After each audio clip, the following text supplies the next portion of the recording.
Thank you sir. Sir ఇక్కడ మంత్రి గారు చెప్పినటువంటి వివరాలు చూస్తే అధ్యక్ష, సో 3 దఫాలుగా ఇక్కడ అకాల వర్షాల కారణంగా పంట నష్టం జరిగినట్టుగా ప్రభుత్వం సమాధానం చెప్తుంది సార్. సార్ దీంట్లో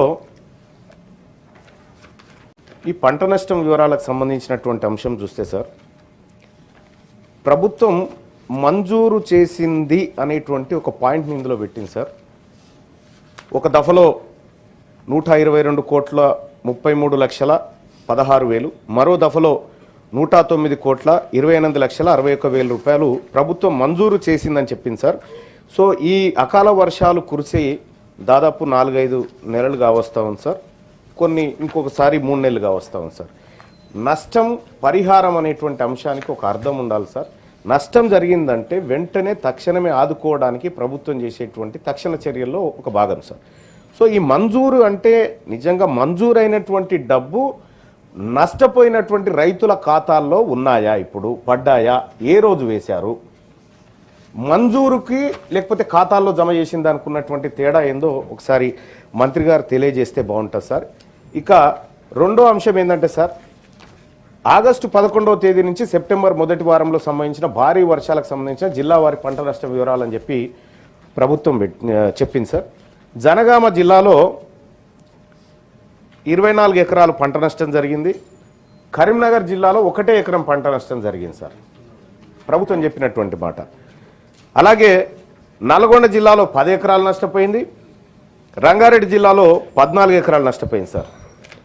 అలాగే అక్టోబర్ 28-31 మధ్య జోగులాంబ గద్వాల జిల్లాలో 12 ఎకరాల పంట నష్టం జరిగిందని ప్రభుత్వం చెప్తా ఉంది సార్. మేడ్చల్ మల్కాజ్గిరి జిల్లాలో 7.75 ఎకరాలు నష్టం జరిగినట్టుగా చెప్తా ఉంది సార్. సార్ ఈ 1 ఎకరం కరీంనగర్ జిల్లాలో ఆ రైతు నష్టపోయిన 1 ఎకరం పేరేంది, ఆ రైతు పేరేంది, అసలు ఎట్లా తయారు చేసిరు ఈ నివేదిక? మనం అందరం చూసినాం, వర్షాలు పడి రైతాంగం అంతా అతలాకుతలం అయిపోయింది. గౌరవ ముఖ్యమంత్రి గారే హెలికాప్టర్లో పర్యటన చేసి పరిస్థితిని సమీక్షించిండ్రు. వ్యవసాయ అధికారులు క్షేత్రస్థాయిలోకి పోయారా ఈ అంచనాలు వేయడానికి? లేదు అనంటే ఆఫీసులలో రాసుకొచ్చినటువంటి లెక్కలు ఇవి. ఈ 2 అంశాలు తేలాలి సార్. ఇక అలాగే సార్ మూడో సార్, సెప్టెంబర్ 2025 11వ తేదీ నుంచి అక్టోబర్ 7వ తేదీ మధ్య అకాల వర్షాలు సంభవించినాయి సార్. తద్వారా 24,592 మంది రైతులు ఎఫెక్ట్ అయినారని చెప్పి చెప్తా ఉన్నారు సార్. సార్ దానికి ఇప్పటి వరకు అంటే ఇంకా డబ్బుల విషయంలో అంచనా వేశారు తప్ప కానీ దానికి ఎలాంటి కనీసం ఈ మంజూరు అనేటువంటి పదం కూడా కనిపించట్లేదు సార్ అక్కడ. మరి ఈ డబ్బులు కూడా వేస్తారా? ఇప్పటి వరకు ఈ 3 అకాల వర్షాలకి ఎంత నష్టపరిహారం ప్రభుత్వం రైతుల ఖాతాల్లో జమ చేసింది, ఇంకా ఎంత జమ చేయాల్సి ఉంది, ఈ ఫీల్డ్ లెవెల్లో చేసినటువంటి సర్వేలో ఏ పారామీటర్స్ వాడారు, గ్రౌండ్ సర్వేనా లేకపోతే కాగితాలకే పరిమితమైందా, పొలాల్లోకి వెళ్ళి ఫీల్డ్ సర్వేలు చేయాల్సినటువంటి అవసరం ఉంది, అటువంటి విధానం ఏమైనా చేసిందా ఈ ప్రభుత్వం? సార్ ఇక పంట నష్టం విషయానికి వస్తే ఒక రైతుకు 5 ఎకరాలు ఉంటుంది సార్. అందులో 2 ఎకరాలు పోతుంది ఒక ఆయనకు, లేదంటే 1 ఎకరం పోతుంది, లేదంటే 3 ఎకరాలు, లేదంటే మొత్తం 5 ఎకరాలు పోతుంది.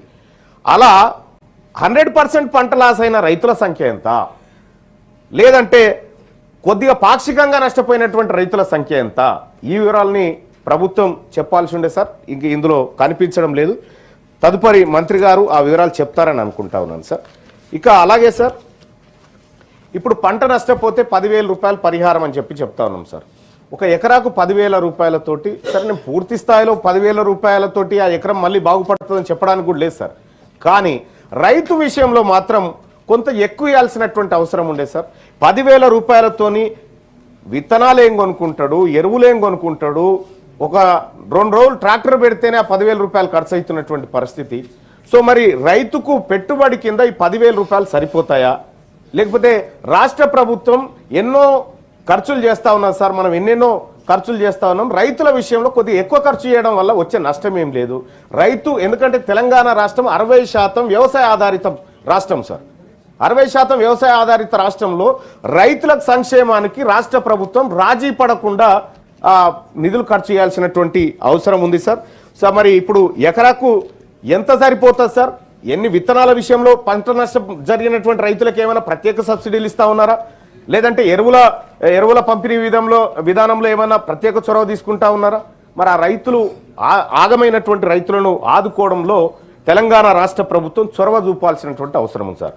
ఇక అలాగే సార్ ఇప్పుడు పంట నష్టపోయినటువంటి రైతుల జాబితా ఇచ్చారు సార్. దాదాపుగా 2,40,412 మంది రైతులు ఈ అకాల వర్షాల కారణంగా నష్టపోయినట్టుగా నివేదికలు చెప్తా ఉన్నాయి సార్.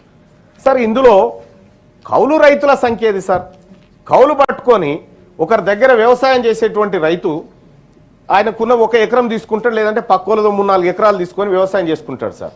మరి ఇది నష్టపోతే సార్ కౌలు రైతుల లెక్క ఇందులో ఉందా? కౌలు రైతులకు నష్టపరిహారం చేరాలంటే ఎట్లా? మరి అసలు రైతుకు పోయి పట్టదారికి పోయి కౌలు రైతుకు దక్కకపోతే మళ్ళీ కౌలు రైతు పరిస్థితి ఏంది? కాబట్టి కౌలు రైతు విషయంలో కూడా ఈ రాష్ట్ర ప్రభుత్వం స్పష్టతనివ్వాలి సార్.